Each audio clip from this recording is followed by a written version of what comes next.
Hello, everybody. Welcome to V.A.C. Roundtable number 33. This was going to be our discussion considering VSOs and your benefits. Basically, we have a full cadre of inexperienced and experienced people here to talk about our discussion tonight. And I would like to thank our council members, Aaron Pluff, Michael Green, Brian Buckley, George Armstrong, Michael Crowitz, or George Armstrong II, and Pearson Kennedy Crosby for joining us tonight. I am Etienne Fontan. I will be your moderator this evening. As we start off this discussion, we're going to be talking initially about veteran service organizations. So if you are not a veteran wondering what a VSO, that's what a VSO means. It's a veteran service organizations. And these organizations were mostly created by veterans for benefit veterans because of issues regarding separation from becoming a United States soldier. Be it no matter what armed forces you were in or you joined, you're basically upon exit given an opportunity to file for your benefits. But at the same time, since it is such a confusing navigation in the terms of which VSO do I join? Do I have to join a VSO? You know, there's ones that are popular almost in every town USA. You have an American Legion or a Veterans of Foreign Wars. And those organizations are there for veterans to help and assist them with your selection and paperwork. So initially, I got out of my service from the military, and you are given a choice depending on if you serve in combat or not of veteran service organizations you can belong to. The American Legion services both combat and regular veterans, as well as the Veterans for Foreign Wars is specifically for those that are been in theater. And the theaters are basically listing by the government, such as I served in the Southeast Asia theater for the Operation Desert Shield, Desert Storm.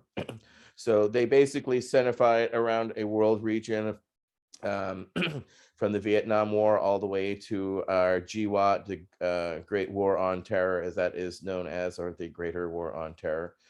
So when we refer to GWAT, that's what we're referring to as well. So I happen to have a VFW right at the end of the block there in Morgantown, West Virginia. So for me, that was a natural thing for me to go down to that VSO. So for me, it was a shock to the system in the sense of when I went in there, it was mostly World War II guys. And they were sitting there arguing over how many days they had spent in Europe. Apparently that was a test of manhood in length, was their how many days in service.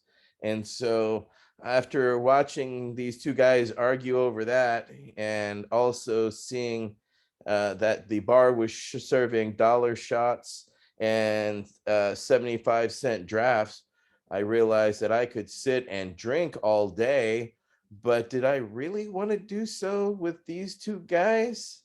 And I wasn't really feeling it. So, you know, that was kind of inadvertently my way of selecting a VSO. So let's go on over to who would like to start tonight. How did you select your VSO initially? Anyone? I will start then with Brian Buckley. You know, the first time when I went through, I think I literally just like, and this is as I'm transitioning out of the military, I think it was like the first door that was open.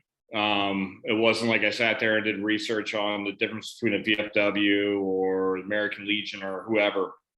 And I think I went through the American Legion. But, you know, just to answer this really quickly, I mean, I had no science or anything behind it, so I don't know if anyone else did. want me to add anything else to that, or wait until we Yeah, carry we'll wait. on? We'll wait for the next part of that. I was just kind of going through and selecting. George Armstrong, the George Armstrong.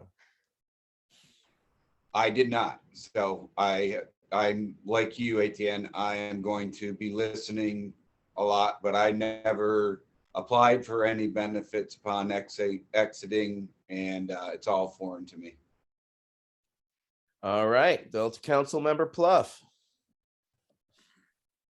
Well, as you guys know from talking with me, I was always looking for somebody that knew more than me. So going up to Long Beach, there's an office of the VSOs, and it was essentially wait in line and go to whoever opened up first. And I happened to get this guy named Jose Barola from Long Beach with the DAV, and he was the VSO Officer of the Year. And so I kind of had a nice easy track, and it was just convenience. But it was up at the Long Beach VA. Right on. Thank you, Council Member. Council Member Crosby. Well, I originally, my first VSO service officer that I chose was also the DAV. I gotta give Puff Daddy a shout out. He really pushed me to get all this stuff in as soon as I got out, which was extremely helpful. But I went to the DAV. DAVs are located there. There's a DAV office in every regional office, the VA regional office. So there's a lot of benefits to going to a DAV that is located in the regional office, because they can just walk down the hall and pull records or discuss the situation with a VA employee. So that's where I went to. It was an easy drive for me back in Philadelphia, and I was lucky enough to sit down with a Marine that I knew from high school. So it was a great experience with the Philadelphia DAV in the regional office. Right on. Michael Green, Council Member. Yeah, I gotta admit, I was clueless then, and I'm probably still clueless now. I had no idea that when you got out, you could go to a VSO office and get some help with your benefits.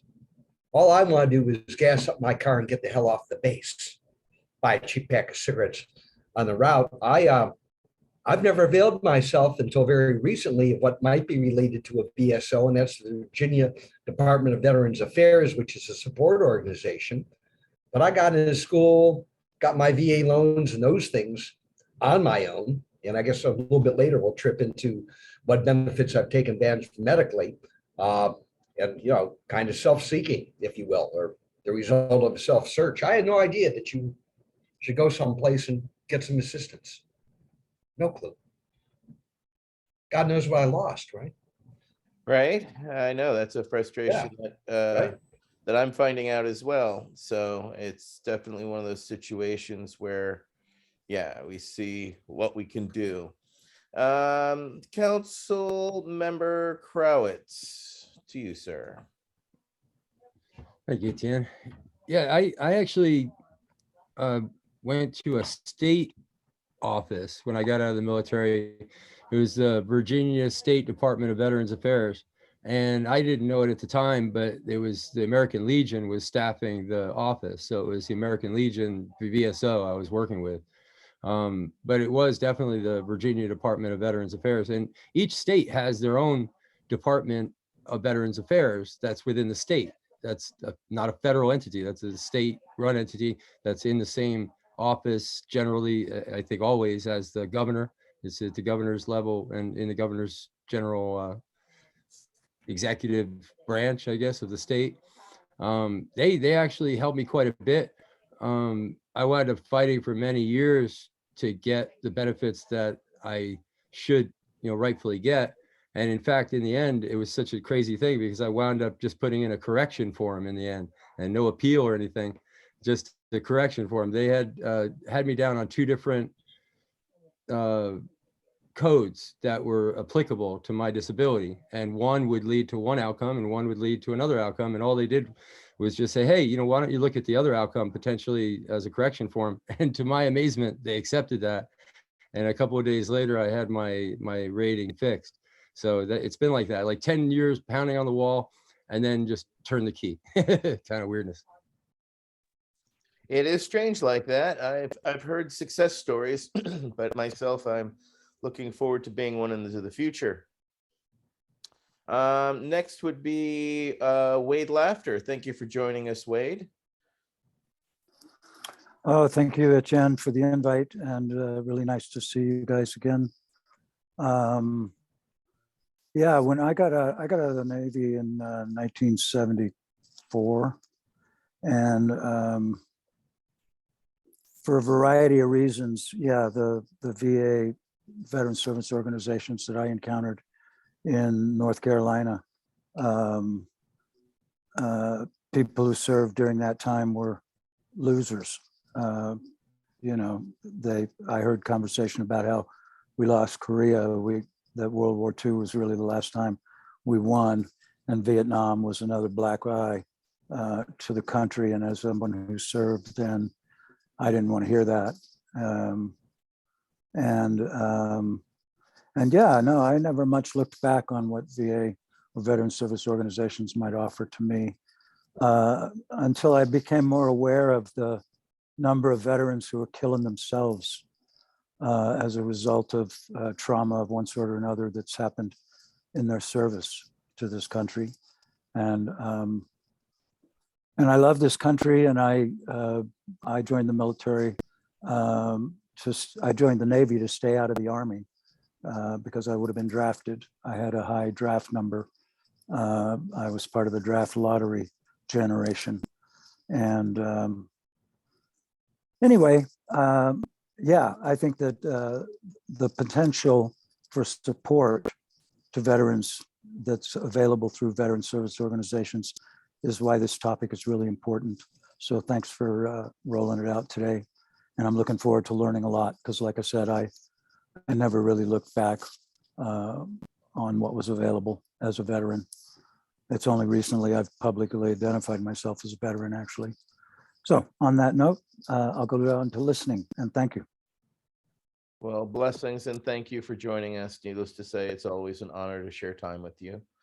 And yeah, I'm learning too, because why am I learning? Well, I'm learning because I was basically kicked out of the VA for discussing cannabis. And it was one of those situations that after being removed from 4 different VA facilities, and then I am also considered a Gulf War syndrome, or now called Gulf War illness veteran, because I had to file through 3 different veteran service organizations through the VA to get my benefits, or just to get that letter. And my stuff got lost 3 different times. So, I understand there's success stories, but there's also those non-success stories. We have one more council member who joined us this evening, Council Member Al Byrne. Al, how did you select your VSO? Well, I'm a different category than most of you guys because I'm a lifer. So after 24 years, I retired, and they put me in what was Champus, now is TRICARE for life. So guys like me go where the hell we want, and I do. I, of course, over my time have counseled or worked with a lot of vets that use the VA system. And my experience listening to them has been kind of bifurcated. It's like some of these guys have a great experience, some of it sucks. I've said before on this meeting group that I really do believe it in my limit. I did this for 4 years. So in those 4 years, my consciousness and the guys I worked with, the counselors I worked with, every one of them was a combat Vietnam veteran, concluded that it was the individual VHA facility that either excelled or did not. And the only thing we could determine that why was that possible? Well, it had to be management, the CO or something like that. But that's all that I can add to that, ETN. I would like to say something that Wade popped into my mind. When we were doing this work, and I was working, I was getting paid about 20% of my salary, I think, was the Veterans Administration. The rest of it was the Agent Orange program that us vets went through. Anyway, when we were working, we discovered, me and the other council of vets, that I don't want to lay a number out that seems too weird. So I'm just going to say somewhere at least 40% of the vets that we were working with who had post-traumatic stress from their military experience, and we work with guys from ETN's era down into Central America, all over the place. 40% of these guys had some sort of post-traumatic stress experience before even joining the military. So, you know, what we were dealing with was we had guys that had been beat up by their stepfathers or been run over by a train. I mean, you can't, I can tell you stories and I don't want to. I just want you to put that in your consciousness, that when we're dealing with us veterans, keep in mind that a lot of us, I'm saying 40, it could have been higher, guys. We were pretty fucked up before we ever got fucked up. No, that's a good point, and one that I think is lost, except to those that work directly with veterans and help and assist. So needless to say, that's quite a situation, and the numbers are staggering. And yeah. So right now I'm going to actually play a video because as I gave a testimony on my situation, that I was removed from 4 different VA facilities just for mentioning my cannabis use. And it's not in my records, but the last time I left, they told me to go away and don't come back. I got a copy of my records. That was the 4th time that was in Washington, D.C. So where it's now oddly legal. So you can imagine my surprise a few weeks ago when all of a sudden this appeared in my email inbox. Hello and welcome to another episode of the SITREP. As many of you are aware, several states in the U.S. have approved the use of marijuana for medical and or recreational use. In the eyes of the federal government, marijuana is a Schedule I controlled substance and still legal. However, a veteran's participation in state marijuana programs does not affect eligibility for VA care and services. So, 8 things veterans need to know about marijuana and the VA are: 1, veterans are encouraged to discuss marijuana use with their VA provider. 2, your VA provider is not allowed to recommend or prescribe marijuana for medical purposes. 3, your VA provider will document your use of marijuana in your medical records, but all clinical information is confidential and protected. 4, VA providers cannot complete paperwork or forms required for veterans to participate in state-approved marijuana programs. 5, VA pharmacies cannot fill prescriptions for, and VA will not pay for marijuana for medical purposes. 6, veterans who are VA employees are subject to drug testing under the terms of their employment. And again, and most importantly, 7, veterans will not be denied VA benefits because of their use of marijuana. There are additional policies VA has regarding the use of marijuana for medical and or recreational purposes, which can be found by visiting the web link in the video description below. You can also view VA's full directive on this topic, VHA Directive 1315, by use of the same web link. Thanks for tuning in, and be sure to subscribe. Yeah, I was pretty surprised when that appeared, needless to say, in my inbox, and seeing such a piece come out really brought tears to my eyes from the many years of frustration and anger, and seeing my fellow brothers and sisters struggle to help each other. To see this finally come out is pretty groundbreaking. So now we're going to move into our discussions centering around some of our experiences. We're going to give you 3 different experiences of 3 different generations of veterans. We're going to start off with Vietnam veteran Michael Green. Council member. Thank you, Etienne. Much like Wade, for years I did not identify myself voluntarily as a veteran. If it came up, I would add to it. I didn't walk around with a baseball cap with Navy all over it, or references to my service in Vietnam. I was an electronics technician. Like Wade, I wound up enlisting because I didn't want to go in the Army. I wound up doing 6 years as an electronics technician. I spent the better part of 3.25 years in Vietnamese waters, coastal brown waters, as well as a little bit of time on land, but not a whole lot, not operationally 2 or 3 times. Doing repair work consistent with being an electronics technician, not in combat. When I got out, like I said, filled up the tank of gas, bought a couple packs of cigarettes or carton maybe, and took off. That was it. I didn't want to look back.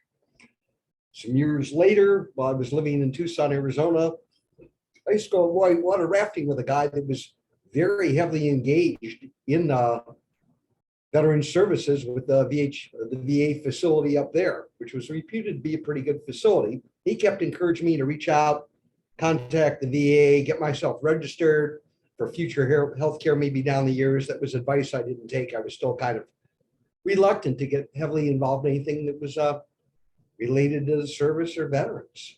Not that I wouldn't acknowledge somebody's service if I knew about and thank them with them. I took that on pretty early and still do. And that's in some ways how I've gotten closer to numerous men and women over the last 15 or 20 years. It's finally coming home to me. In 2013, I found myself very uncomfortable one evening, went to see the doctor, and the next thing I knew, I was in a hospital getting a couple of stents. Ischemic heart disease. I was out of the hospital in 48 hours, pretty much doing fine thereafter. And then 2 years later, in a conversation, I discovered that was a compensable disability. Agent Orange. What I know. I'd never, like I said earlier, never been to a VSO. I had no idea who you reached out to, but as a former attorney, now having a computer, I just went to the VA, typed in some things, wound up making a phone call, got some forms in the mail, filled them out, was able to obtain copies of my medical records, formed the VA. Within 60 days, I had determination that I had 10% permanent disability. Okay, fair enough. A couple things occurred to me, and I'll just throw these out. Why the hell wouldn't the VA tell me? The Veterans Administration send a letter or general public service announcement informing people exposed to Agent Orange, and I had no idea what my exposure level was till I looked it up, that there are certain conditions that are tied to Agent Orange exposure, for example. A heads up may or may not have prevented my condition. I'm not saying it would have, but it would have made me a little bit more aware that I should be paying attention to maybe a specific list of diseases. A couple of years ago, was it March of 20? I found myself ill after eating some Chinese food, just had some a moment ago, wound up seeing my doctor. After going back 3 times that week, finally put on a glove and determined that maybe wasn't sure it was causing my initial illness, but just thought he would check me and found a nodule on the right side of my prostate. And in conversation within a week, someone else mentioned me. So this is a private physician. I'm not using the VA at this point. Suggests to me, you know, Michael, prostate cancer, Agent Orange condition. Who would have thought? But again, right, it would have been nice to know. At that point, I availed myself of 2 private opinions from doctors, and then decided, you know, I might as well check the VA. I'm applying for a disability, going to check with the VA and see what I could come up with. I wound up going to Richmond. I met a doctor there, Dr. Michael Chang, who teaches, who's the head of the department, urology department there, radio urology. Nice guy. He walked me through it. And by the time I was done, I was convinced the treatment he was going to offer me made more sense than the treatment offered by these 2 other private practice physicians in Charlottesville, Virginia. So that's how I proceeded. Interestingly enough, I now have another condition. So my prostate has shrunk. Whether or not I still have the cancer, I don't know. And I have a disability that's 100%, it's temporary. I think that disappears about the time that I'm no longer having urinary tract problems. Don't know whether that will or not happen. I now have another set of issues, in this case, a renal cancer. I don't mean to discuss my whole personal medical thing here. I'm not looking for sympathy, empathy, or anything else. Only to find that I could have the VA treat that, and I had an opportunity to make a choice. And again, I called the Virginia Department of Veterans Services, who I think have been very supportive. They helped me fill out the paperwork on the Agent Orange thing. Went real fast. I did learn if you call in and ask for forms, tell them you're intent on filing, because that's when they start the date. Was not able to get anything retroactive on the heart or on the prostate. But I was able to, through the VA, get an agreement that I would be treated locally in Charlottesville, Virginia, through the University of Virginia Medical Center, rather than having to go to Richmond and spend my time there and several nights in the hospital. I can get this done locally and at home, which I think pretty cool. Which just started to open my eyes up to what I've heard discussed as a choice program that exists out there in communities. I don't know if you have to have a particular distance from a VA facility to qualify for that, but there are obviously lots of avenues and corridors to walk down. And I would not for a moment complain about the quality of my care. That I happen to be a white guy, former attorney, some part-time judge once upon a time, whether that somehow flows into how I'm received. And I'm pretty fucking personable. We all know that, right? Whether or not that flows into it or not, I don't know. I will tell you, I see fellow service members, our brothers and sisters at the VA's hospitals, and it would bring me to tears sometimes. Just the condition of so many people's conditions. And that, I mean, that's difficult. But again, personally, I have very little complaint with the VA. I found veterans, again, Virginia's Veterans Department of Veterans Services very, very helpful. And I found everything was accessible. And I found to date, the quality of my care has been as good as anything I've received privately over the years. That's what I can testify to. Thank you, Michael. I appreciate Sure, your thank you. testimonies. We're hoping for the best for you, Michael. We all are rooting on you. Thank you. Absolutely. Yeah, that goes without saying. Second is me. I'm Etienne Fontan. I am a Gulf War veteran. I was with the West Virginia Army National Guard. And I went literally from college to the front lines in the spans of way too short a time. And needless to say, I also came back in just about as much of a whirlwind from my war. I sustained some injuries, was medevac to Germany. And then when I got to Fort Campbell, Kentucky, for them to release me back to the National Guard, it was really a kind of a strange blur because I had to go see these people for my benefits. I had to go listen to these people talk about benefits. I had checked out. I was not thinking about myself. I was not thinking about my benefits. I was not thinking about my needs or what I had to would deal with. I was just thankful just to have survived that experience, come out actually walking, and just I wanted to just be back in college and back with my friends and back on the street. And I didn't pay attention. I didn't listen to what was going on. And I found that it's common to a lot of service members when towards the end, as you phase out, they tell you about your benefits. They give you briefings about your benefits. However, a lot of people just aren't paying attention. It's just one of those things that for some reason you don't think about then before it's too late. Needless to say, when it comes to your benefits, it's a very steep learning curve. It's the Army tried at Fort Campbell, but between my PTS and wanting to be home, I just nodded to whatever they asked of me. I was afraid of pills. My mother had mental issues and was a hypochondriac and had taken so many pills that affected her psychology. It scared me to death. My uncle was in the Navy, had a paranoid schizophrenia situation while he was on a submarine, was basically put in a rubber room for the next 10 plus years, and then released into a VA nursing home where he took these horse pills en masse every day. And the last time I saw or heard from him, he was still speaking to Ronald Reagan inside of the air conditioner.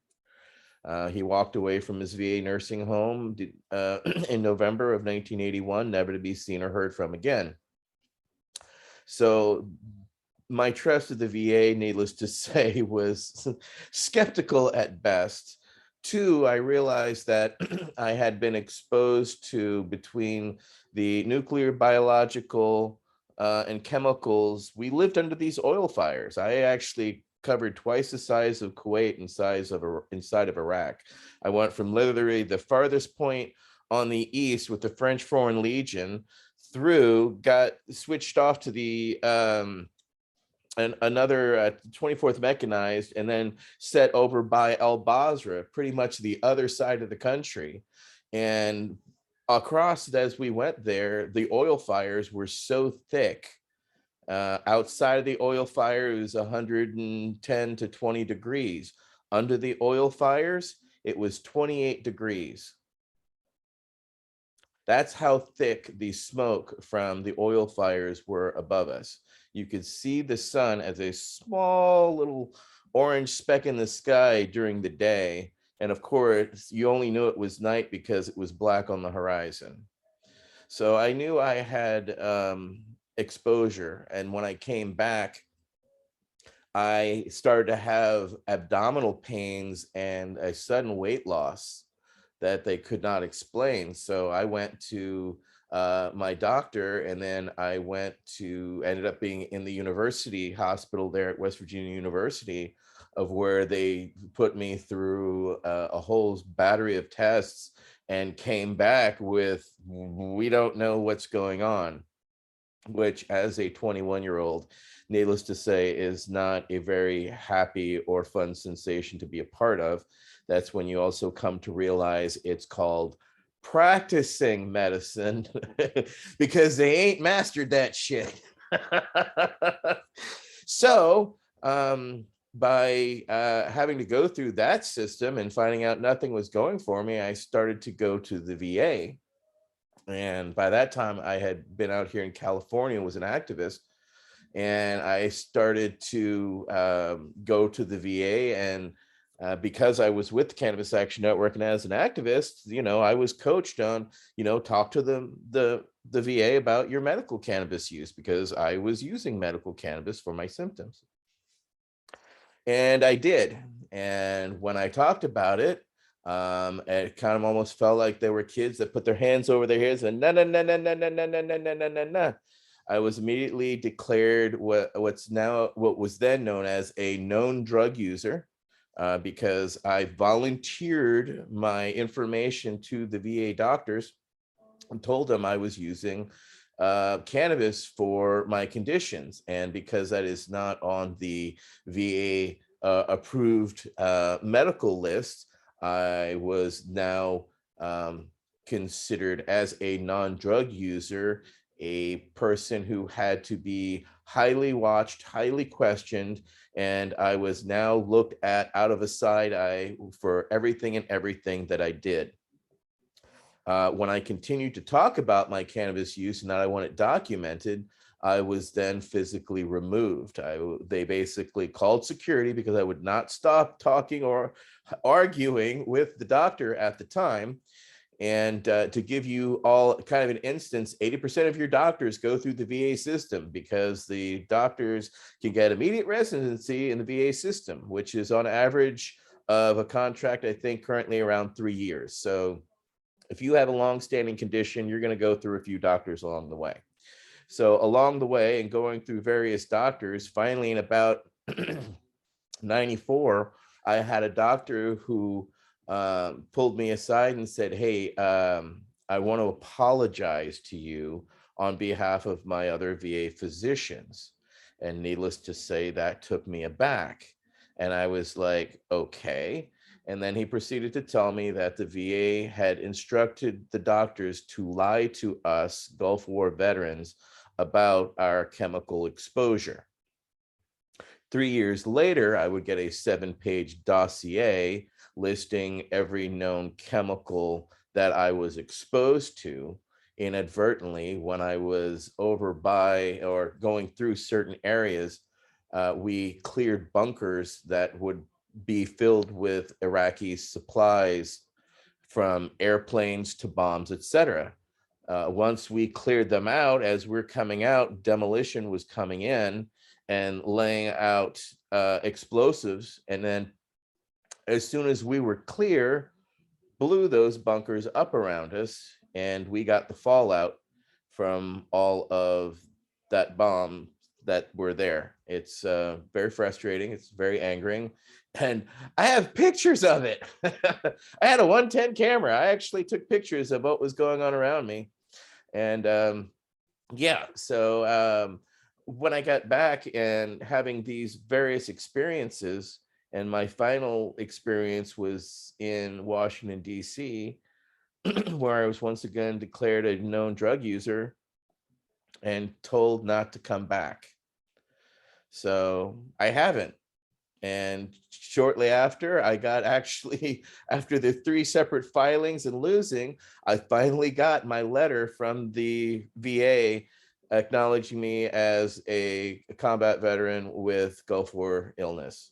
So I have not done my benefits. And so part of this discussion is also me learning what to do. And I belong to Veterans for Peace. I belong to AMVETS, and I have reached out to Veterans for Foreign Wars, and I have not heard back from them in a month and a half because I'm trying to now file for my benefits. So I'm trying after 30 years to try to see if I can get some of the realities, because I suffered also 3 heat strokes in that theater, and that has affected my body and my health at different areas.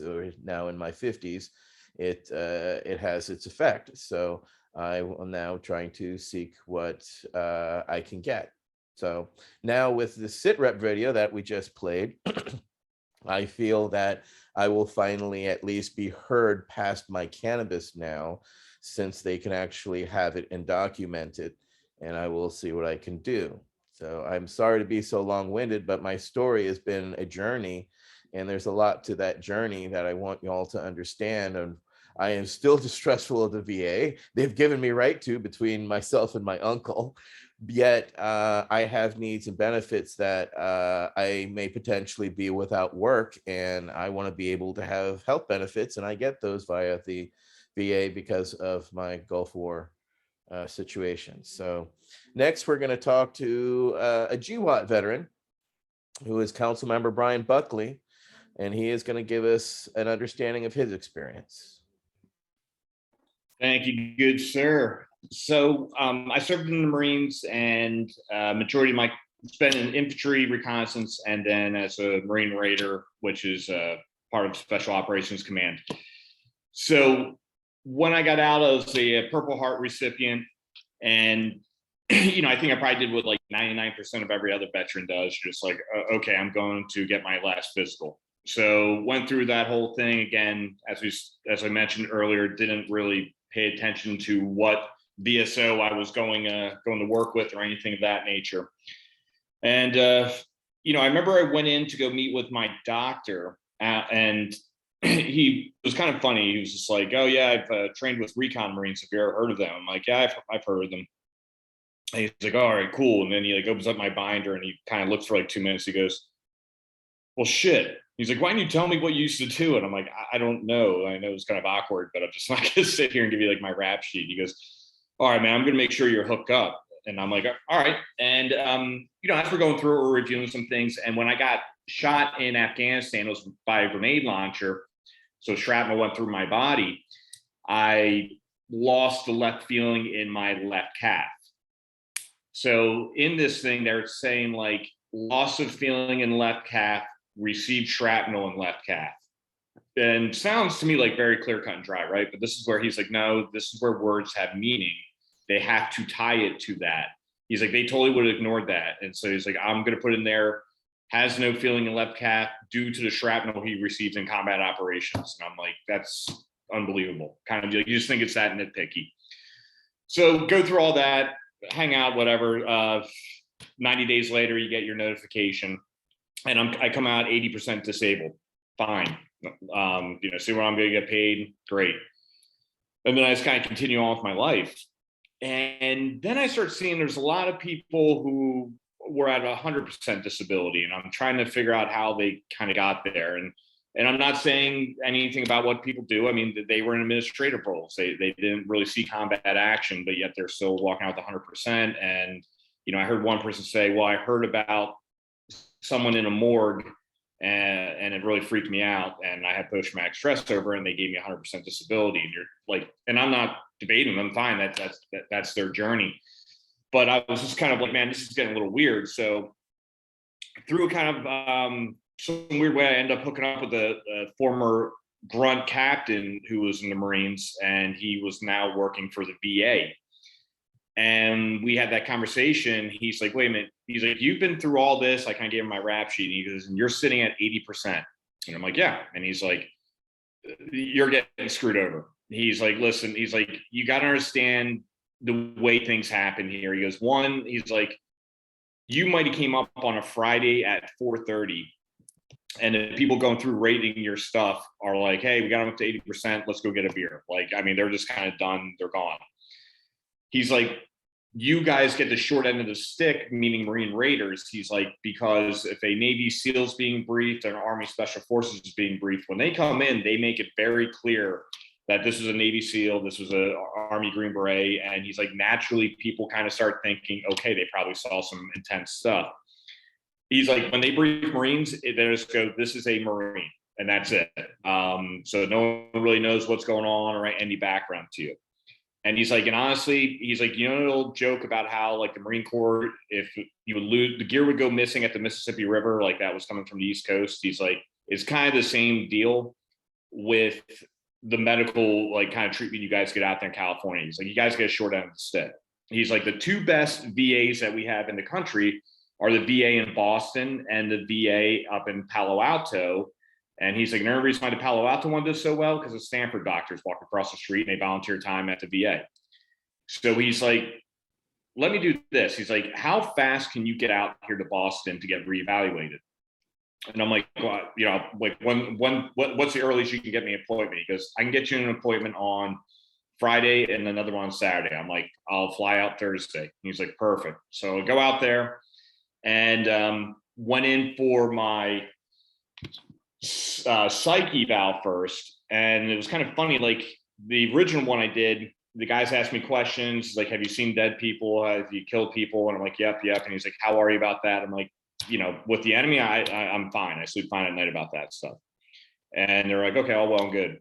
Well, this guy started kind of going down a path with me and talking more about what is post-traumatic stress and really kind of painting the picture. And as we're talking, we're discussing it. He's like, listen, we kind of look at things on a 7 stress level. And he's like, essentially, you hit 6 stressors. He's like, were you sexually harassed? I'm like, no. He's like, that's the only one you're not hitting. He's like, even the units you were in, he's like, where imminent death is there, those things count and start kind of wrapping up on your PTS level. I'm like, all right. So I walk out, we're all done, go meet some friends out that night. And I get a call from my buddy in the VA, and he's like, man, we brought a machine gun to a knife fight. And I'm like, really? He's like, the doctor already called me and he's like, you're well above 100% already just for mentally what's going on with your PTS and your TBI. And he's like, we haven't even done your physical part yet. I'm like, all right, well, I guess that's a good sign, whatever. Going in the next day, and again, I was talked to in the right way. They're like, listen, don't be a tough guy. We don't need to hear all that. Like, we know what you did. Great. And it's like, if you bend over and you feel a little tweak in your back, wherever it may be, stop. That's where it hurts. Same thing with your knees, all your joints. And so I was really just being 100% honest. As soon as I feel like a little crack in my back, I'm like, that's it. They're like, got it.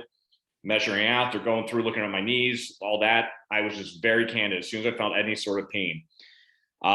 They treated me great. I mean, they're like, hey, you know, the first time I went through with the doctor, they're talking about scars in my body, and they're like, well, that's not that big of a deal. And I'm like, well, my mom might see it differently. You know, like, I didn't have these when I was born, and I got them while I was here in the Marine Corps, so it is kind of a bigger deal. And these guys, when they went through, they're like, yep, got it, did all this stuff.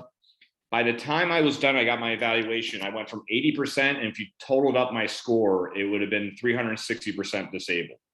So from there, I received permanent 100% disabled status and everything that goes along with that. And it's really a big deal because part of what we do at Battle Brothers Foundation when we help out people in terms of maybe getting reevaluated for their VA disability, we have this talk with them. And it's not like, I'm not trying to give you the answers to the test so you can cheat. You just kind of need to get the mindset and understand what you're going into and how you present yourself. And the same thing I talk about, these are the stressors of post-traumatic stress. If you've encountered these, just be honest about it and get it out there. These are like, you know, with your physical ailments, you know, just be very candid, very honest, and you'll get treated with respect and they'll take care of it.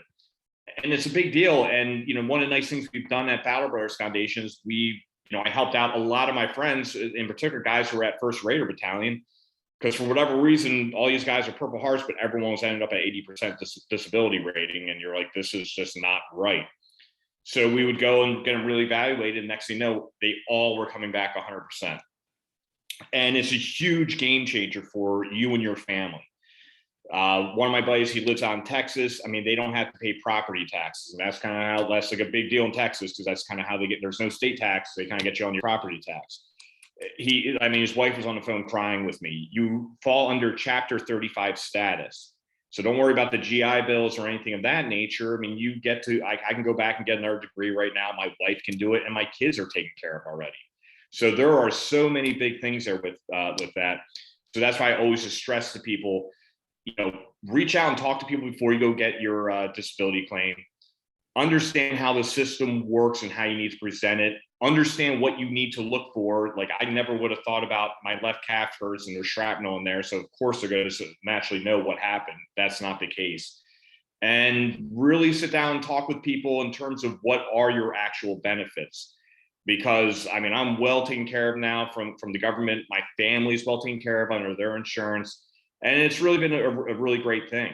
And that, again, that's one of the big things. That's why we started our Battle Brothers Foundation. So one of the things we could do is take care of veterans, coach them up, let them know what they got to do and understand their benefits when they get out. Because listen, no one cares more about what you're going through than yourself.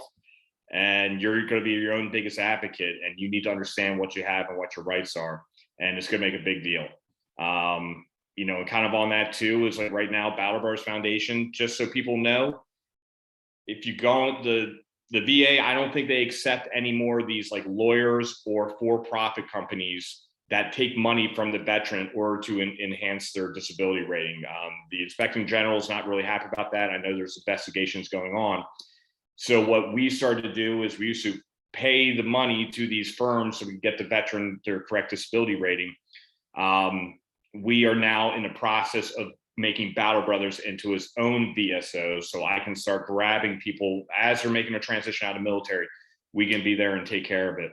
And you know, for me, it was kind of a shorter time frame. It was probably a couple of years. I was at 80% until I went up to 100%. But everyone out there, you know, it's never too late. One of the biggest wins we ever had at Battle Brothers Foundations, we had a Vietnam veteran, Navy, Blue Water Navy. So people don't know what Blue Water Navy is. That's ones in the gray ships on the ocean, kind of things you would actually picture. Well, I mean, they had to transport Agent Orange over to Vietnam. We have some really good pilots, but sometimes they miss target. And there's also this really inconvenient thing called wind.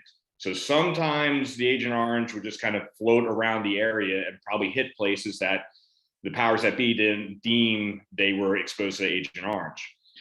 Well, this gentleman was, basically I was almost like carrying him around his house. He's had his back fused a couple of times. He's had multiple brain surgeries.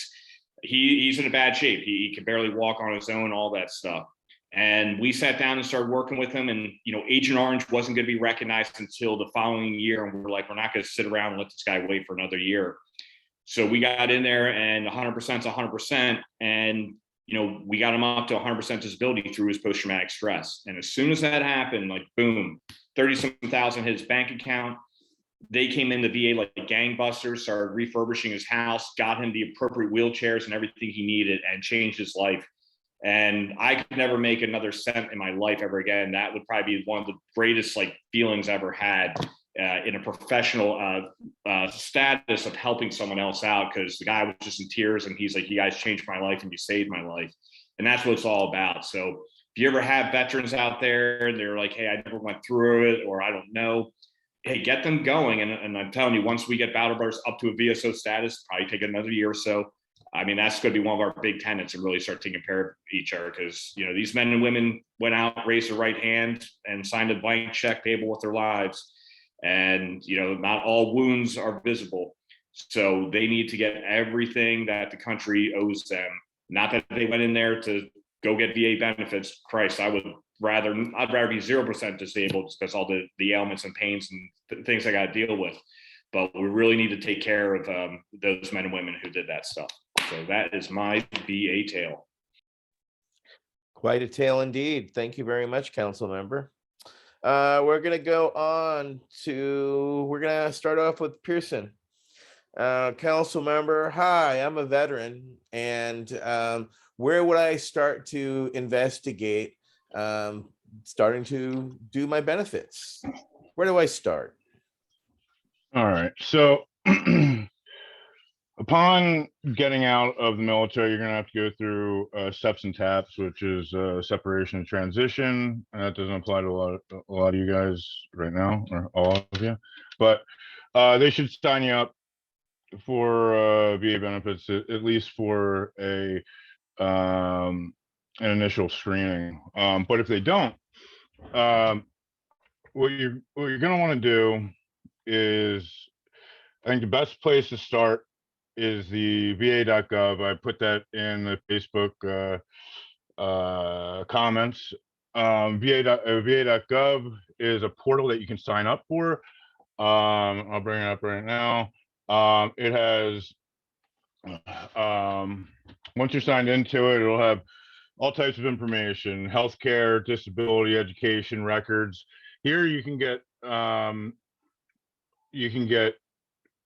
all of your medical records. So all the veterans that have been out for a little while, if you're not signed up, obviously, or if you've never been seen by the VA, you're not going to have much in the healthcare section.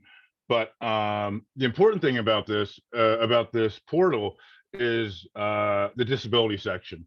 So you're able to the first line down under disability is file a new claim, or file for VA disability, right? And I highly suggest, if you or anybody you know is suffering from anything that can be considered service connected, and this is not just wartime stuff. This is not if you sprained your ankle on a run in formation, in boot camp, and it's still hurting you. As long as you have more than 90 days in the military with a general, sometimes you even less than honorable or other than honorable will still qualify you for benefits. But quite literally, anything that happened to you while you were serving can be possibly related or be seen as in-service connection.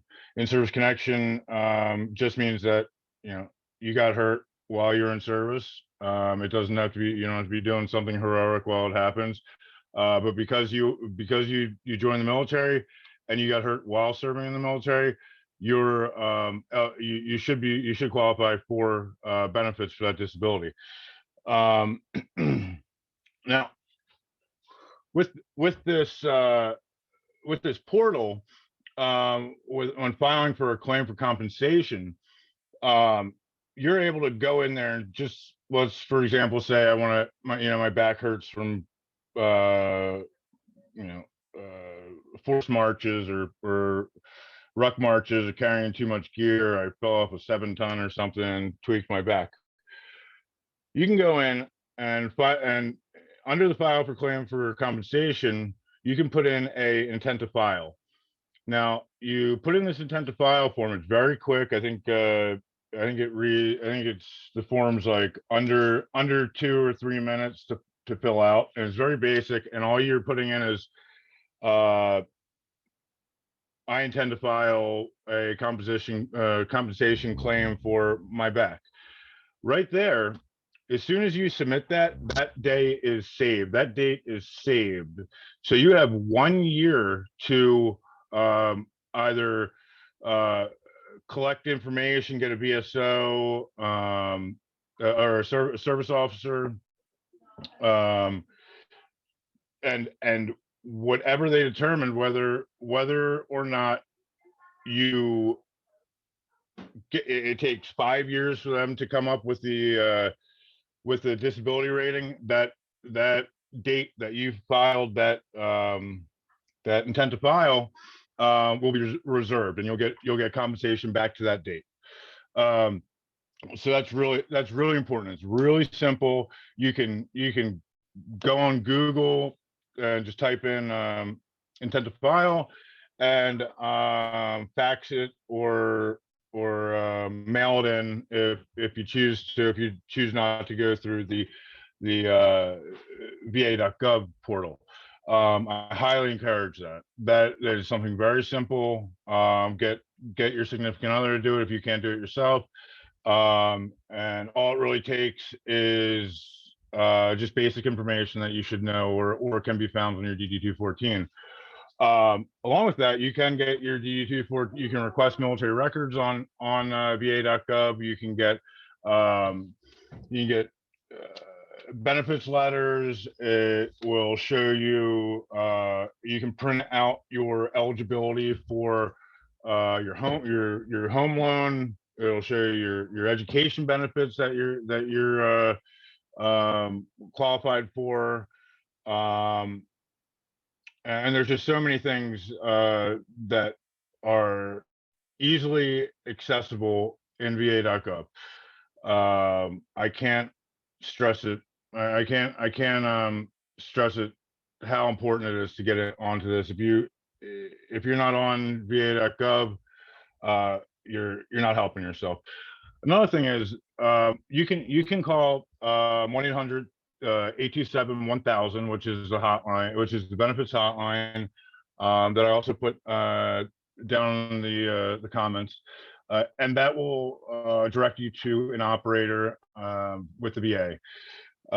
They're open 5 days a week, I think 8 to 8 EST, and the VA has a duty to assist. That is in there. That is in the rule book. They have a duty to assist a veteran up until a higher level review comes into play. So the VA is there to help you when it comes to this. There's a lot of things I'm not going to go into. Once, let's say you get your claim back and it's not what you think you deserve, or it doesn't follow the criteria of the 38 CFR, which the VA is obligated to go through. This 38 CFR is a code of federal regulations that the VA is obligated to follow. Excuse me. Hold on a second. Sorry. Hopefully you can still hear me. Yes. But so they are obligated to follow these guidelines, and a lot of times they don't. that's when that's a whole, like I said, I'm not going to get into it. I just had to go through a bunch of stuff with reevaluation and stuff after a decade. So, but that's the initial thing. Get in there, either print it out, mail it in, go on va.gov and file that intent letter. And that's absolutely, I think that's the first step, and that really does secure your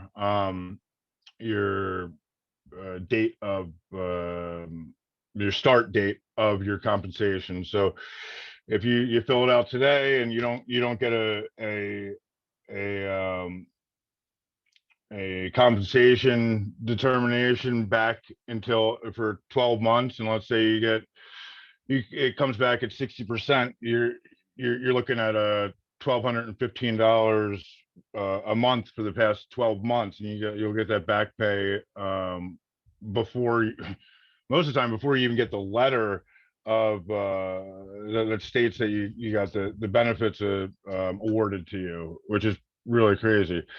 So yeah, file that letter of intent and or intent to file, and it gives you some breathing room to get your stuff collected, and it saves that date. It's very important. And when it comes to VSOs, now I would say veteran service organizations, they're very similar in a lot of ways, but service officers that work there within are not all equal. A lot of them, so I was the veteran service officer for the local VFW post up here for 3 years, and I would ask for training, and I wouldn't get.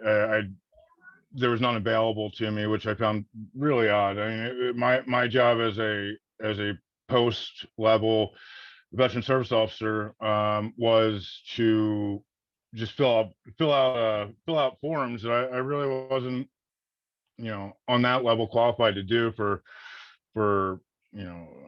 things that were complex, or it was out of my pay grade, really, for what these veterans needed. So I would highly suggest to go into a regional office if you have the luxury of being close to a regional office, or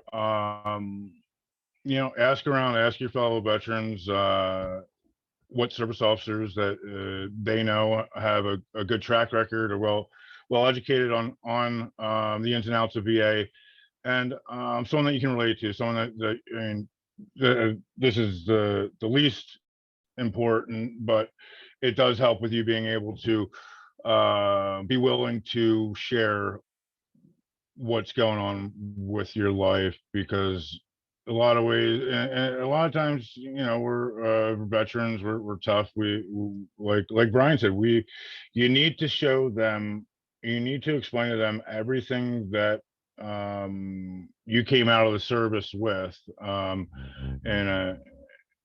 that is very important. It's very important to show, or to try to take advantage of all the things that you otherwise wouldn't be dealing with if you hadn't joined the military. And I can't, like I said, I can't stress it enough, especially just deciding not to sign up for VA or enroll or go for your compensation. Now, I hear this all the time. I hear this, well, somebody else got more messed up than me. I didn't lose any legs. I'm still functional. I can still work. Give those benefits to a veteran that deserves it or needs it more than me. And I hate that. I understand. I appreciate that statement so much. It sounds great and all, but you're actually doing more harm to the system, or the individual veterans, or the veterans as a whole, because you're not allowing for you to be a number in what Senate looks at for budgets, budgeting. If they're the more veterans that are enrolled into VA healthcare, VA benefits, the larger the budget's going to be. So yeah, maybe don't, if you have healthcare outside of the VA, go, and it's great, go use that. But still don't take yourself out of the equation, because it'll only allow for a reason to not give a bigger budget, or the maximum budget that we could potentially get as veterans to go towards the healthcare and better treatment, or better treatment is not a good word for it. To allow for a better experience for the patient through the VA. Yeah.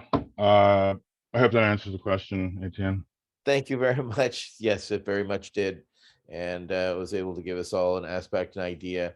Next, we're going to go to Councilmember Pluff, who actually has worked in a VSO and has helped veterans. So, hi, Aaron. I'm a new member in the VSO. So, where would you start with me? Oh, well, welcome aboard. Where I would start, honestly, is I have been to a lot of training, right? I do this for VFW Post 9934 in Dana Point, and I would start by handing you the responsibilities and code of conduct so that you can see what I should be held to. I'd let you know that I was an infantryman in the Marine Corps. I know I served with a guy named Pearson Robert Kennedy Crosby, and I've helped him.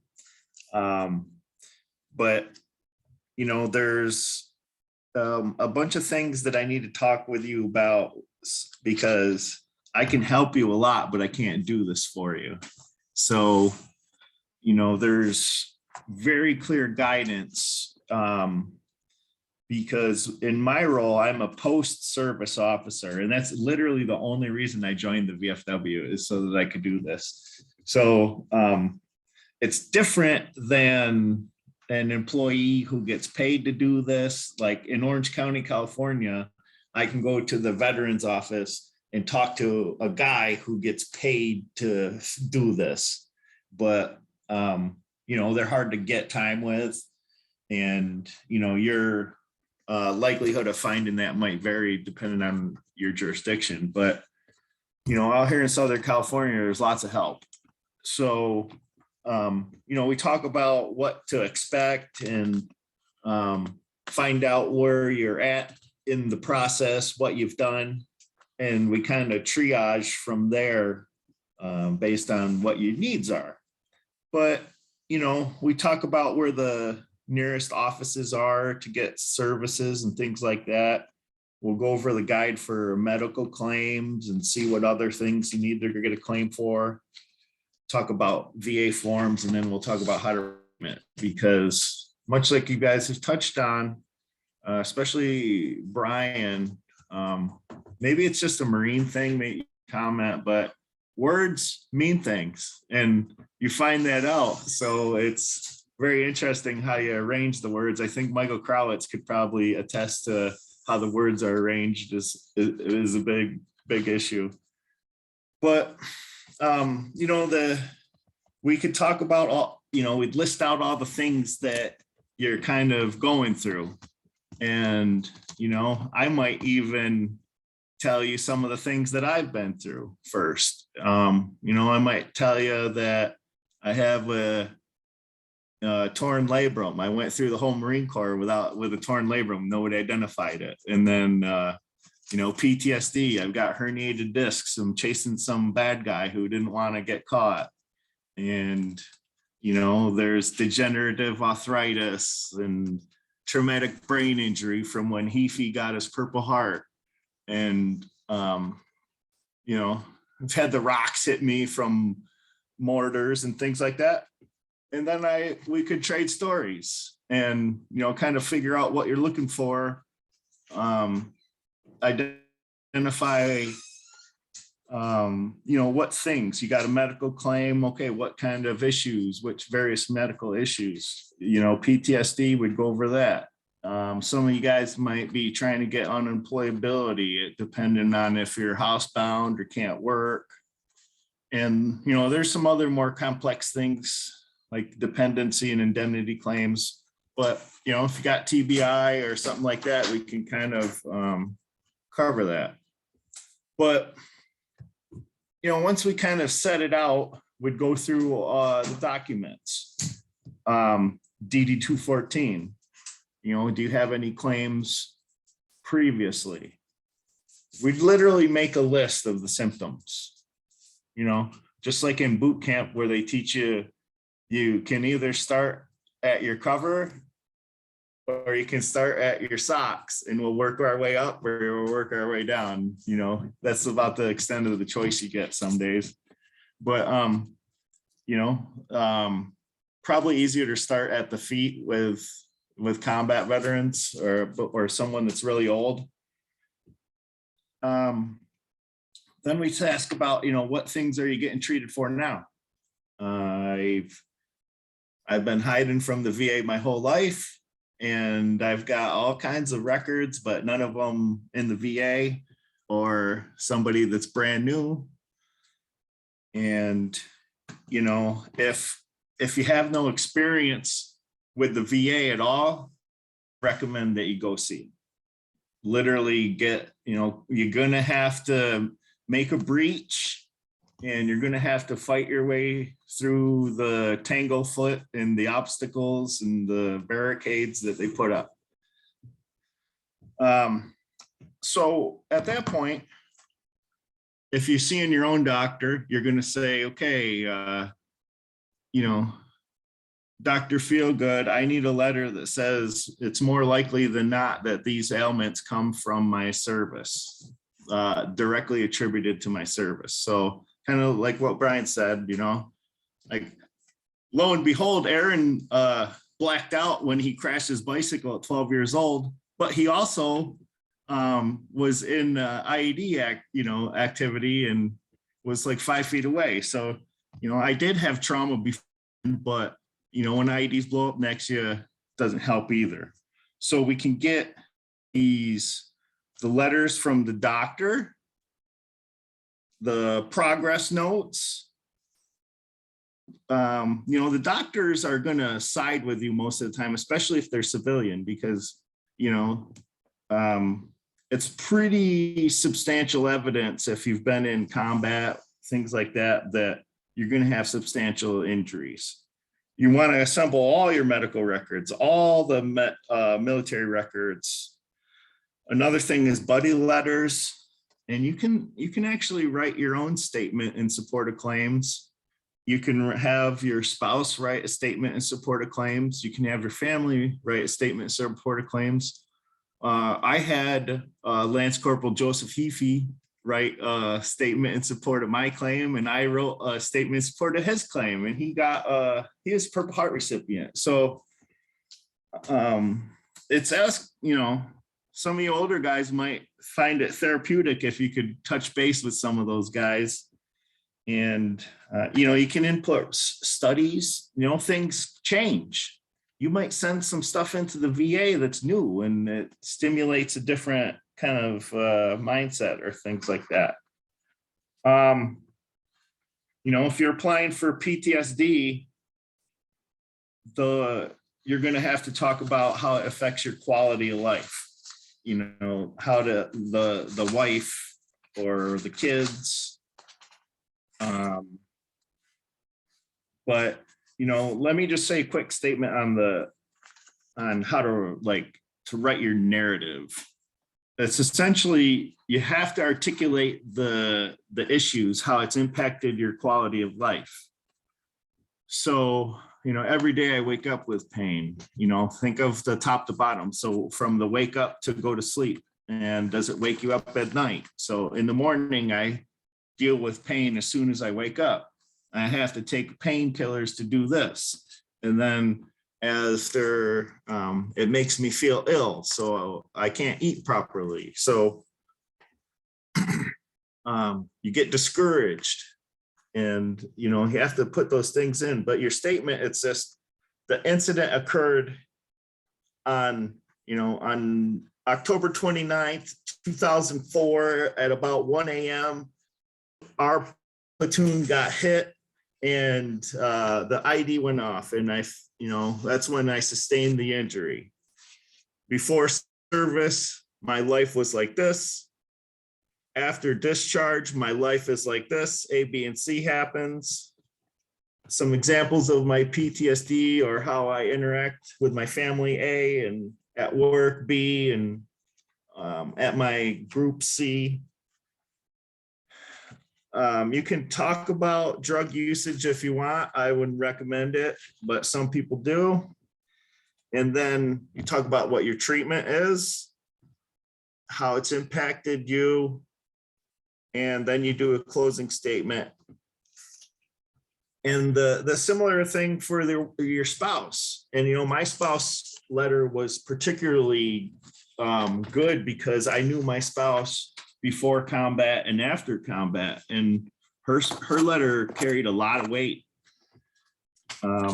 There's a litany of forms that you can fill out, and depending on the items that you identified in our laundry list of items to take care of, we get all them forms wrangled up. But once you file that initial kind of, what is it called? The notice to intent file claim, that's your flag, your little guide on in the ground.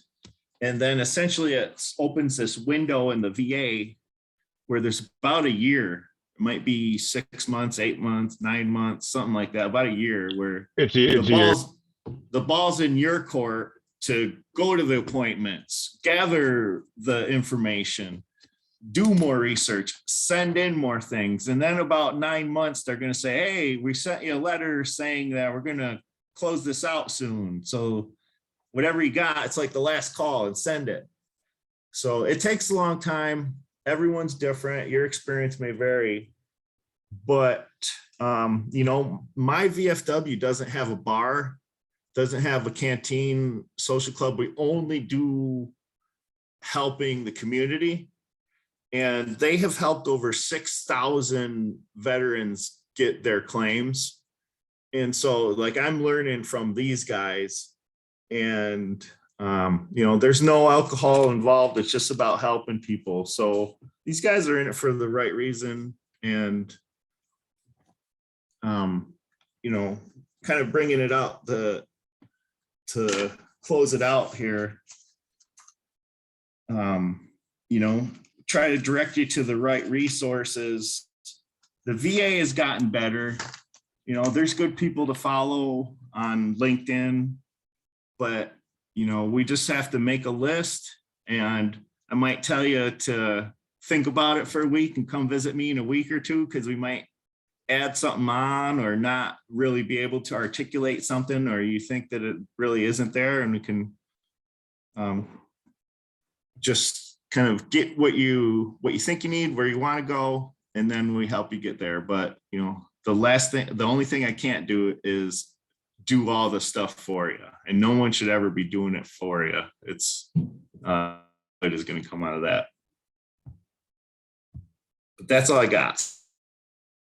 Well, thank you for that. That was a deeper dive, and one that is needed so people can understand what happens when you experience going to a VSO. That personal touch helps.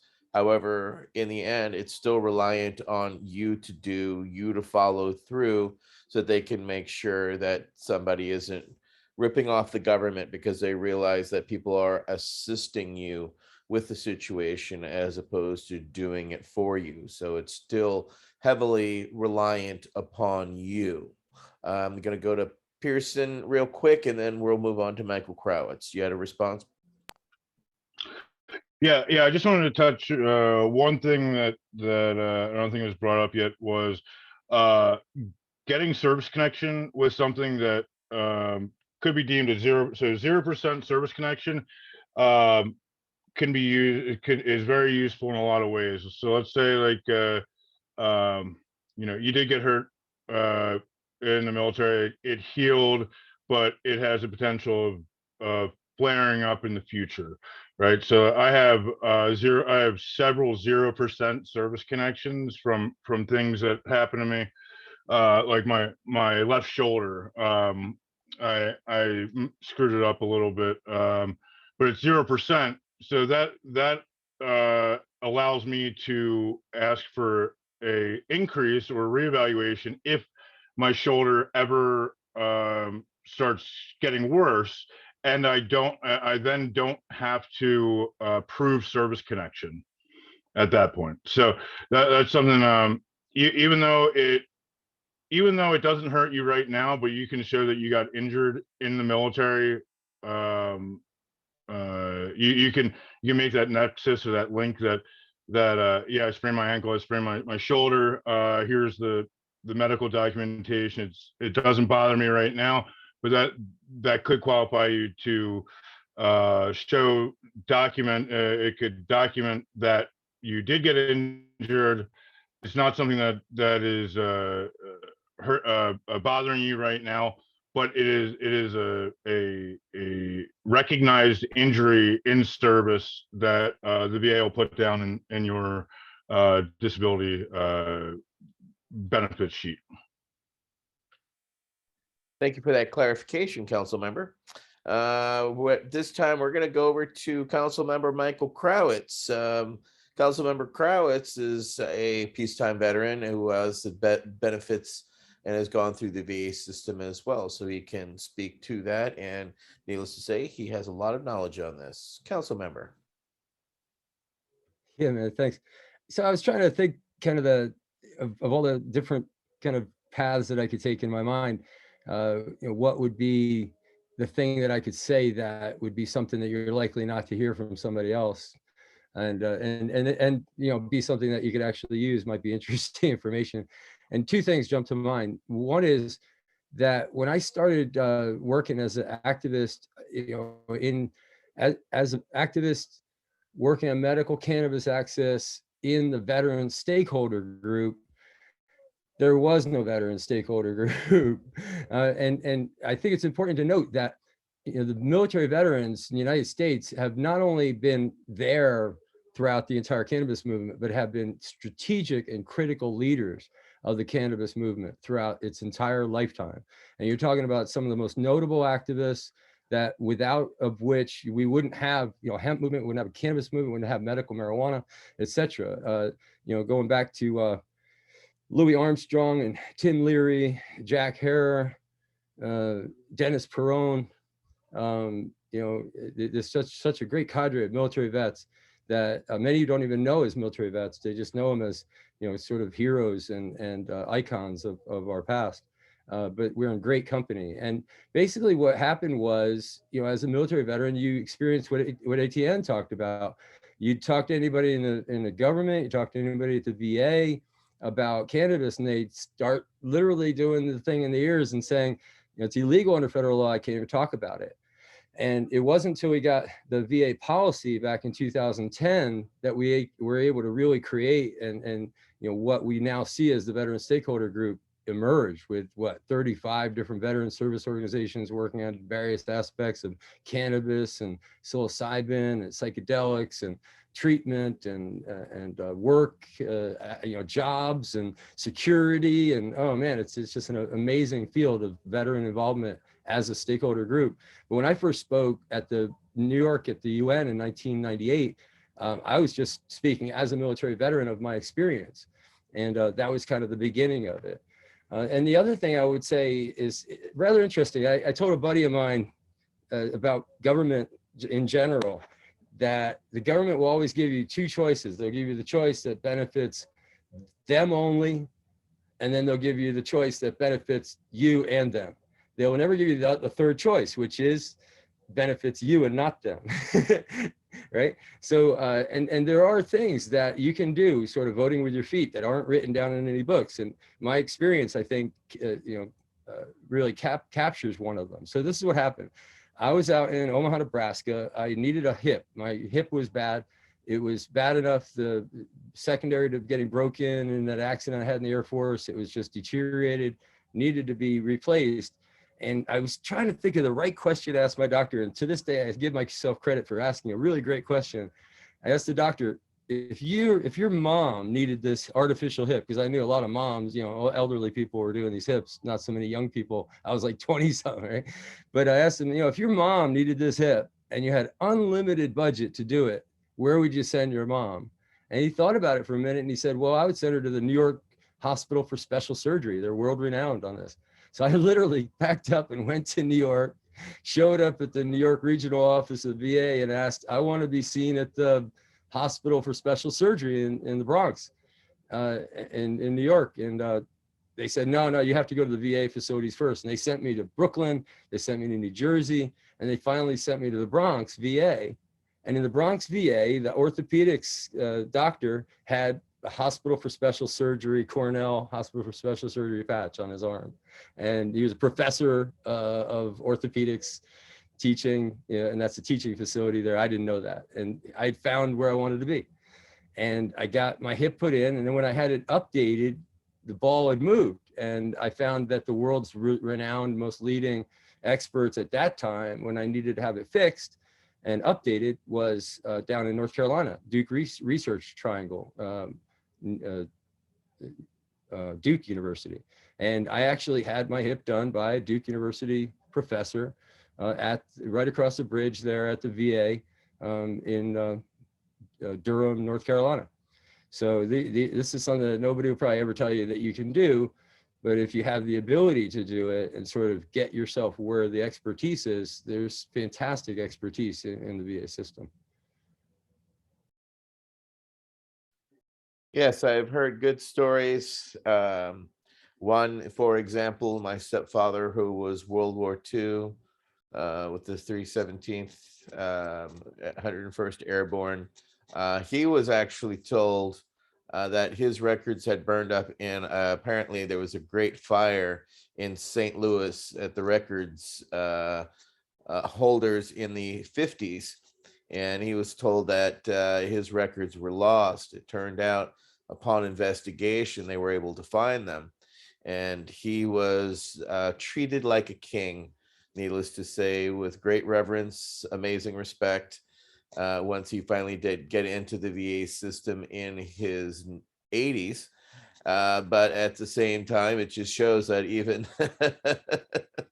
that many years later, he could still get his access and his benefits. And he was taken care of very well, including a military burial with which the Comanche came out, and he was honorary Comanche as well. So it was a joint ceremony, no pun intended. It was pretty badass. Councilmember Crosby, you had a response, sir. Yeah, I just wanted to distinguish between the two different departments in the two of the departments in the VA.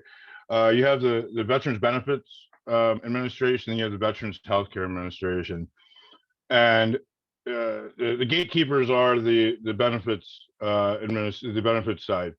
Once you clear that, once you get service connected, you're really in it. You have, depending on your level of disability, the flood doors are really open to accessing all the great healthcare benefits that the VA does offer. A lot of the VAs are by medical institutions. The Philadelphia VA is right down the road from UPenn, several other universities, and there is truly great healthcare once you get through that barrier that is showing the benefit side that you are you qualify for these.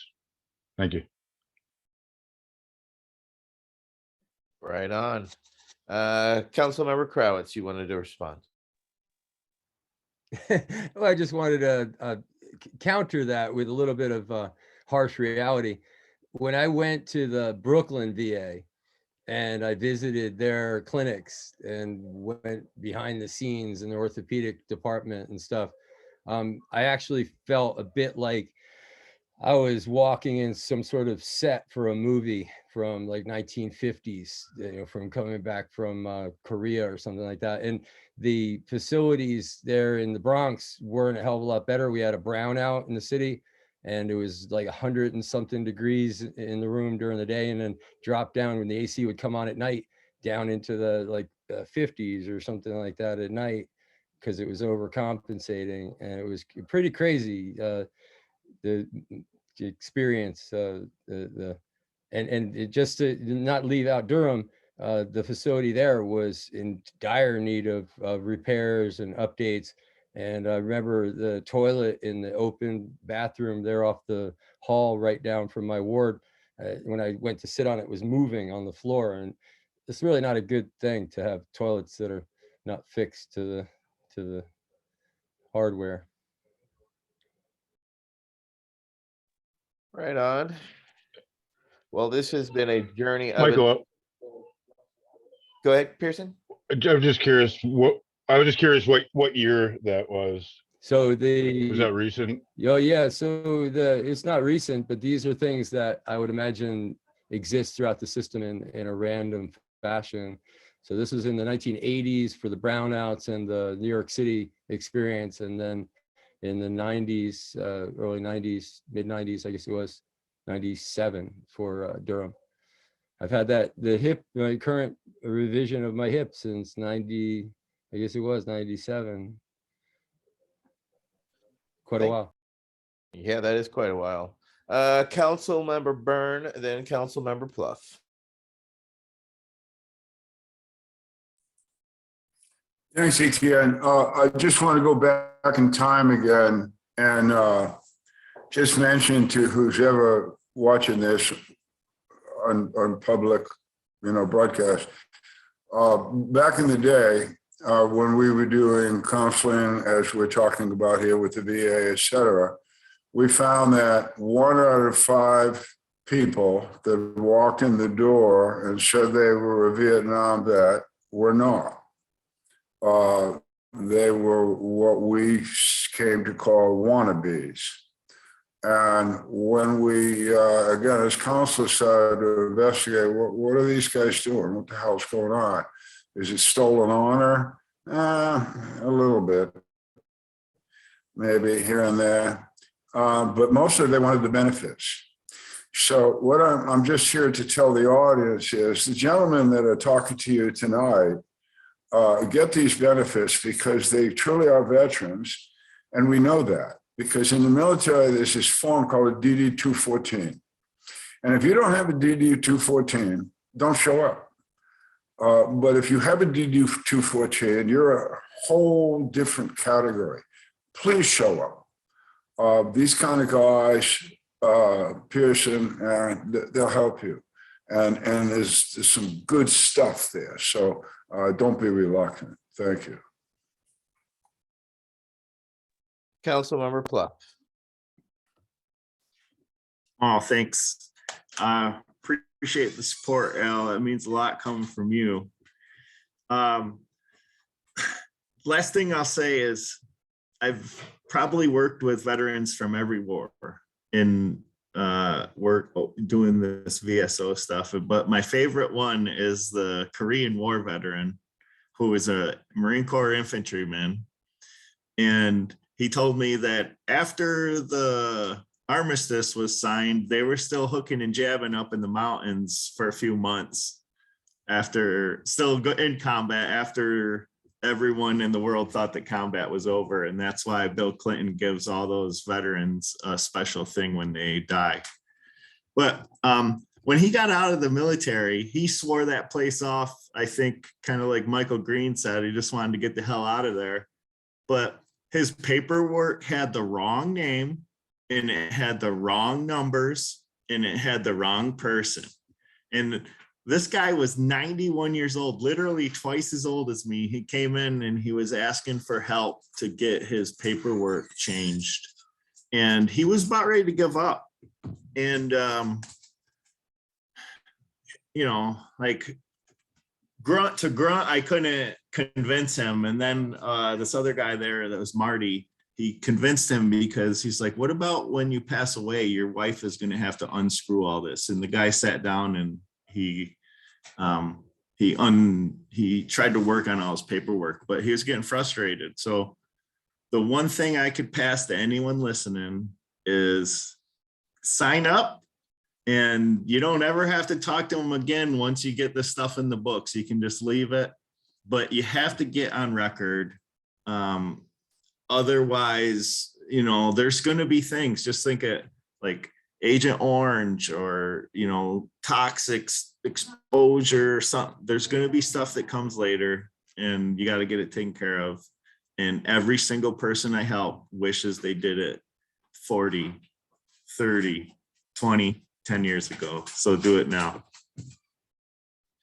Thank you for those wise words, Council Member. Council Member Armstrong. I just really quickly want to thank everybody. I know there are tens of thousands of veterans like me who separated from the Army or the Navy or from any service and didn't try to get their benefits. I have learned a tremendous amount from everyone who spoke tonight. I want to thank you guys for continuing to serve your brothers and sisters. And like Al said, if you have a DD-214 and you raise your right hand, then you definitely, they can't stop you from at least going to ask for these things, see what the process is. Even if it's a pain in the ass, we should all get the benefits that we deserve. So that's all I have. Thanks, gentlemen. Well, needless to say, I kind of did this one because I was a bit selfish. I want to learn these things because I got to go through them. But at the same time, you know, I thank you all because I did learn a lot here today. I have got some places to go and some things to start with, and I know where everything I need to get is. So I guess I got to just put up and start shutting up. So I'll start doing that. But I want to thank each and every one of our council members for this discussion on VSOs and your benefits. So I'd like to thank council members Wade Laughter, Michael Green, Brian Buckley, George Armstrong, Michael Crowitz, Al Byrne, and Pearson Kennedy Crosby, and Aaron Pluff, who just had to bounce out. Thank you all very much. This has been our V.A.C. Roundtable number 33, and we'll be back in 2 weeks with number 34.